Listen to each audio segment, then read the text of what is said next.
Howdy. So I want to share some interesting things that I've just seen, and I just want to go ahead and do an off the cuff video before I forget about this. It's actually Christmas morning, 2024.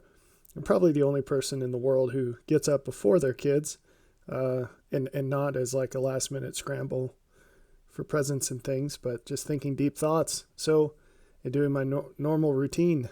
I hopped on YouTube on my channel to see if there were any comments I had to look through. And I noticed YouTube is always changing things. And it's one of these, I don't know if you experience this as well, but I find it very annoying when a piece of software works, it does what it needs to do. And I don't find myself wishing it did anything different or differently. And yet the enormous team behind it decides to just keep changing things. I find it highly annoying. And that's how YouTube is. But anyway, one of these days I fully expect it to veer off course and or cancel me. And that's why one of the reasons why we've invested so much time developing our own content site at upwardthought.org, where you can watch videos.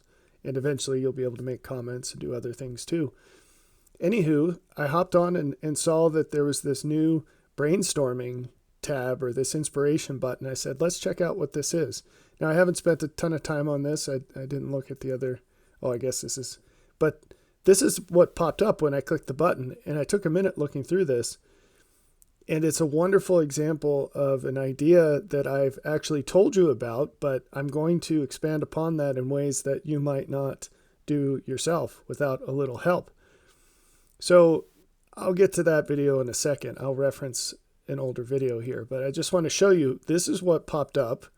Now, I didn't make any of this, but it's obviously mining the text. YouTube transcribes every video you upload. And as soon as I saw that they had started doing that some time ago, I knew what was coming. I have a background in machine learning, data mining, artificial intelligence, and so it's something I've been aware of for well over a decade. And the first step to building a model is getting data. And having that transcript is a really key prerequisite to doing things with it. And so here we have a bunch of video titles. And I read over this quickly, and then I clicked down into this one, I believe. Let's see. Here it is. This is what you get when you click that link. And as I was scanning over this, they give you some potential titles, some thumbnails, okay? What I was thinking to myself was, I could totally see a video like this on YouTube, and I could see it getting a lot of views. In fact, from not too long ago in time, I could see this kind of video getting a whole ton of views. It would have been differentiated from the sea of lower quality content on YouTube. And you can scan over the outline it gives you here. I could look at this outline and off the cuff make a video that sounded scripted and polished because there's enough structure here.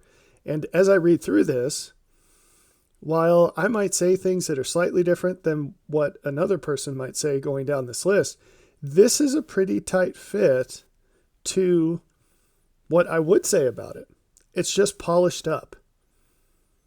There's a funny scene in this movie, Joe Dirt, which I'm not recommending. There's some really funny parts, but I'm not recommending. And he's talking to a guy, and his last name's Dirt, but he tries to pretend that it's pronounced Dirte. And the guy pushes back and he says, "Don't church it up." And one pet peeve that I have is I recognize the value of putting on some nice clothes to go to some kind of formal function. I recognize the pattern of using language that isn't so coarse that it distracts. But I have a problem with pretense, and pretense can be very distracting. It's like one of those, if you've seen that meme where it's got it's a bell curve, and in the middle it's kind of like a really, really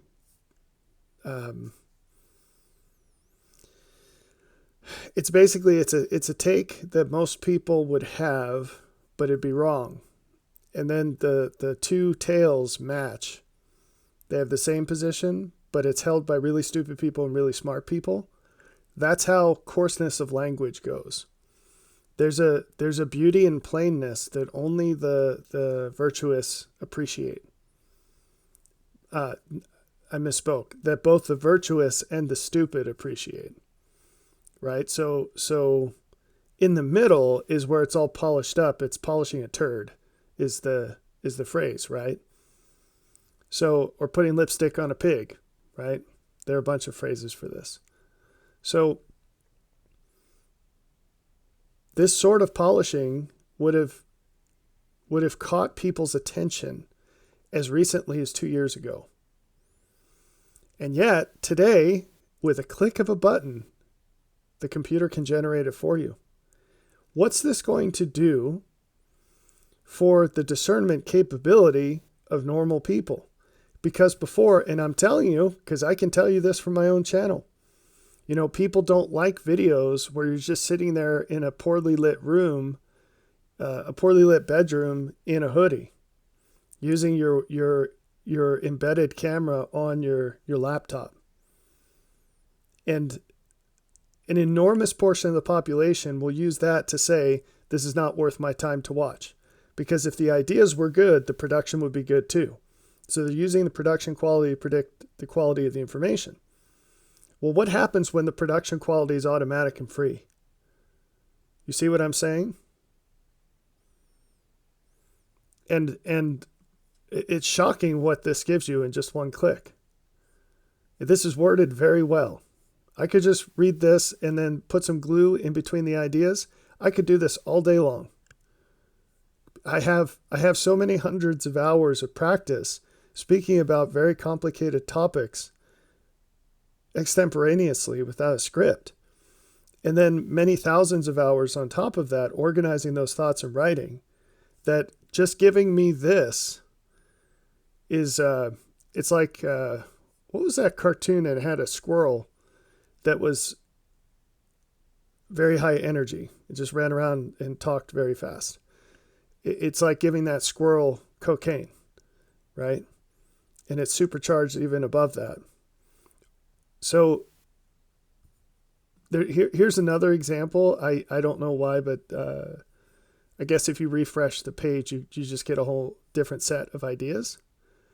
You know, I could do this all day long. I could sit here for 15 hours straight and crank out these videos, and it would only take me as long as it took to say the words.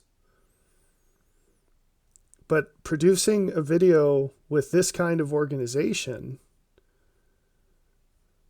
2 years ago would have taken a lot of time, which is why I never did it. That's one reason why I never did it. And my audience isn't the whatever it is, 70% of people that need the polish to recognize value.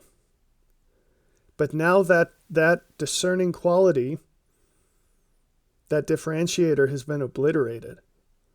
And I don't think you realize how much of an impact this is going to have on society. Now, I'm not just talking about YouTube. This is an example of a principle. And it's a principle I already told you about in this video.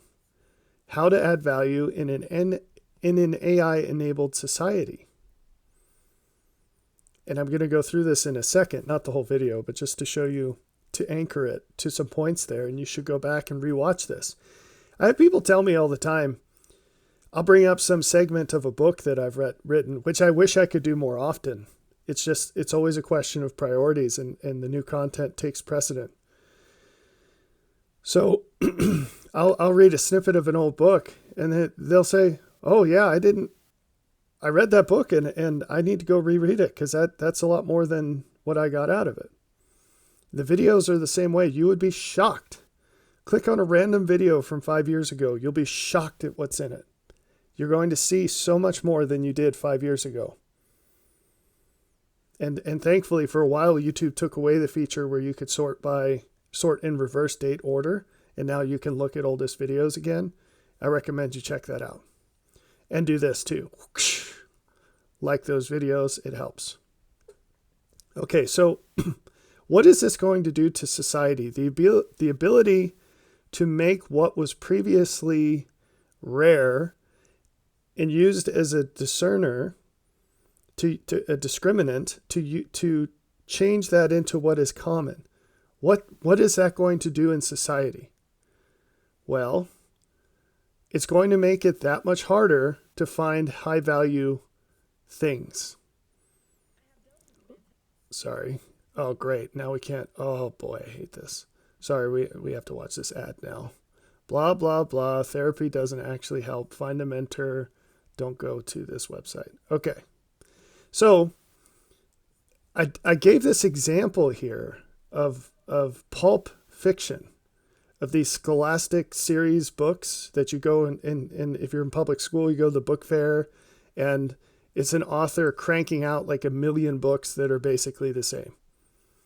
And I talked about this series, the Animorphs series, which my kids were into for a little while.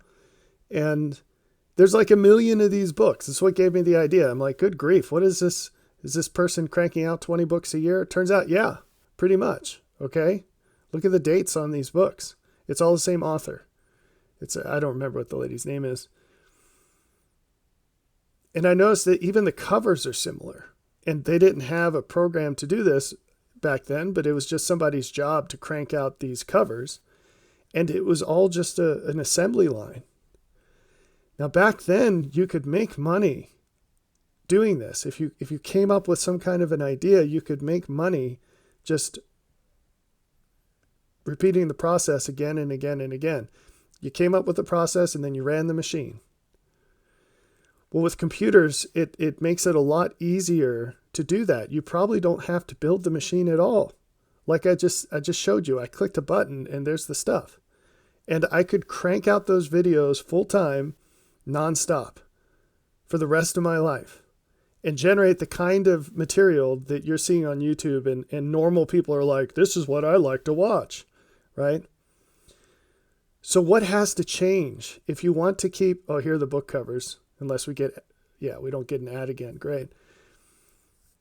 To prove the point, here are the book covers. So what changes is what people used to flock to as a source of value is now common. And what it causes is people to seek for something more. And so if you want to read something that's like Lord of the Rings quality, that's a timeless, deep story with tons of applications to life, and you get something different out of it every time you read it, right? You're not going to go to Animorphs. So no offense to the person. They made a really great career out of this. The author did. And yet, this stuff is worthless today because you can generate it with a click of the button. And it's turning our society upside down in real time. For many reasons. This just sort of scratching the surface as to why. I just saw this and I figured I'd make a quick video about it. So other things are becoming more rare, and it's to those things that people will seek. Not everybody. You know, if traditionally people were looking for a way to feed themselves, and that was sort of the purpose of life, was just to get through the day. But then all of a sudden, when people are chucking you free bread and giving you circuses to go to, that's enough to be satisfied for most people. But it has this weird, maybe we could call it an inverse effect, because the kinds of people that would be distracted by the never-ending search for bread and circuses are now freed to look for something deeper, because they don't have to spend all their time hunting for bread. Now, most people will either be satisfied with what they're given cheaply or use that freedom to do worse things. And you see that pattern, right? But some people will reach higher. And what I predict is that there is going to be a surge of people who are maybe best maybe best modeled by your typical reader of Jordan Peterson. These are atypical folks who dig deep in life, and they're looking for deep ideas, deep meaning, and deep people. And they're just not going to be interested in these dime a dozen YouTube videos that just skip across the surface like a rock, like spinning a rock across the surface of a pond.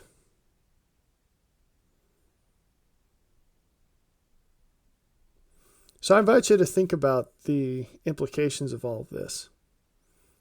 I'm telling you, and this is, again, I've made other videos on AI.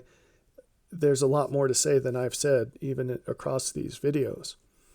This is a monumental shift to modern life. And it's happening so fast, so quickly, and people just don't get it. And I've got news for you. Most of the changes are not good. They're not good. They are harmful. And you're going to see this. You're going to see this. The people that know how AI works tend to be woefully ignorant about the negative impacts it's going to have. And there are reasons for that. But I won't get into that. Okay, take care.